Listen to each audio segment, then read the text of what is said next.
Aloha, Mother Fathers. Welcome in. It is another reaction video here. Kyle Reacts on your Monday, June 30th, last day of June 2025.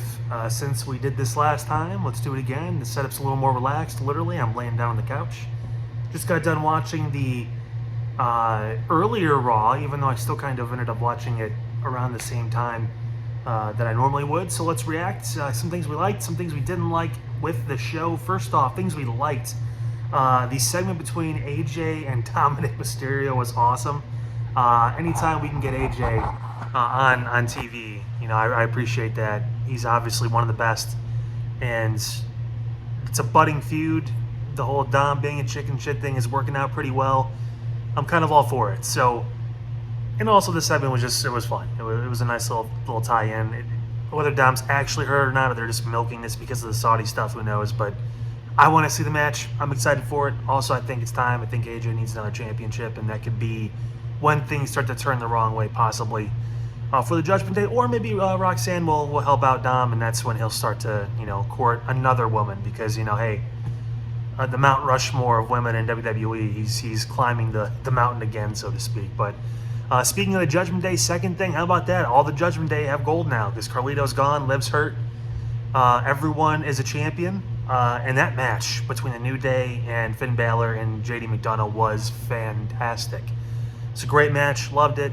Actually watched all the way through, despite it going through multiple commercial breaks. Sometimes I can get kind of bogged down because WWE isn't known for putting on these long matches on weekly shows. Normally you have to watch the PLE to see a longer match, but it was great. They kept the crowd into it. Finn Balor and JD McDonough were over with the crowd. I don't know if it's partially because people didn't like the New Day, but I mean, still, that's the first time I've heard Finn Balor get cheers in years. It's been a minute. So happy for him and happy for JD too, because JD's obviously a great talent. So we love to see that. That was really fun.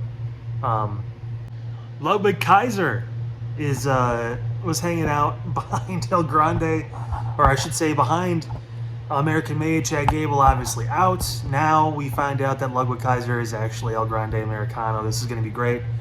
He gets to be there while Chad Gable's not there. This is going to be good for them, and it's obviously good for Ludwig because he wasn't doing shit.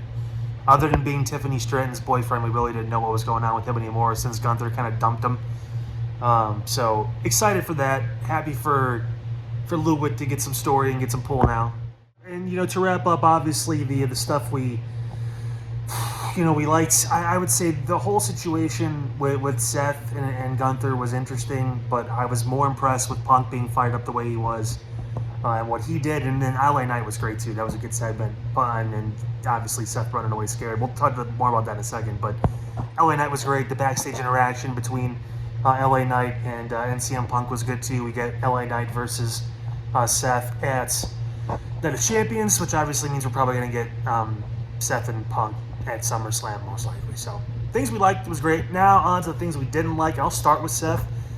He looks confused, and that's not good. Talking about Plan B, I'm glad Heyman brought that up at the end of the show, because right now Seth can frame it like he was costing Punk the title, which he technically did, obviously, in Saudi over Cena, but he wanted to cash in the briefcase too. It wasn't just about that. So he mentioned both champions aren't safe. You're not paying attention, that's great, but man, in the moment, you sure looked like you were pretty pissed off you didn't get that championship and didn't get to cash in. I think what he wanted to do was to cash in and pin Punk for the title, because that's cherry on top. Doesn't really have to interact with John, can just cost Punk and then win the title in the process. So that's what I thought would happen, but they're trying to play it off. Not a great thing for that, for him. Second thing I didn't like in the show, Kairi Sane actually got a full-on video package, which was interesting. Still don't know why she's into the whole pirate stuff. They try to play it off like she's going towards the storm.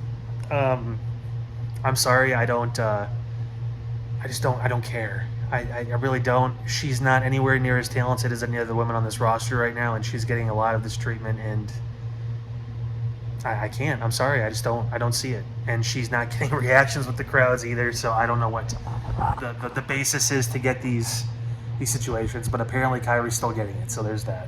Last thing for me, I like the aftermath of Bayley and Lyra. I'm glad they did something with it. But I hate non-finishes. I think this is a pretty universal thing for most people that watch pro wrestling. No matter what show you're watching, we want to see a definitive end to a match. Or make the announcement then that it's going to be a triple threat. Don't let Becky get off scot-free. Maybe they're waiting until next week to do that. But again, this is the problem when you have a few weeks in between PLEs, like 2, maybe 3 weeks. This time it's only 2. Like, you don't have a lot of time to set shit up, unfortunately, like this situation for Evolution. So I don't know what they're going to do with that. They may hold off on that triple threat until SummerSlam, too, because that's 2 nights. People forget about that. That's a big fucking show they got to book, so it's 2 nights. So, I mean, I don't know. But that's going to wrap it up for Kyle Reacts here on your Monday. Last day of June 30th, 2025. We will catch you guys again tomorrow night's first day of July, and it's Tuesday. That means NXT. Can't wait. Should be a fun show. Till then, we'll see you. Have a great night, and I will see you tomorrow.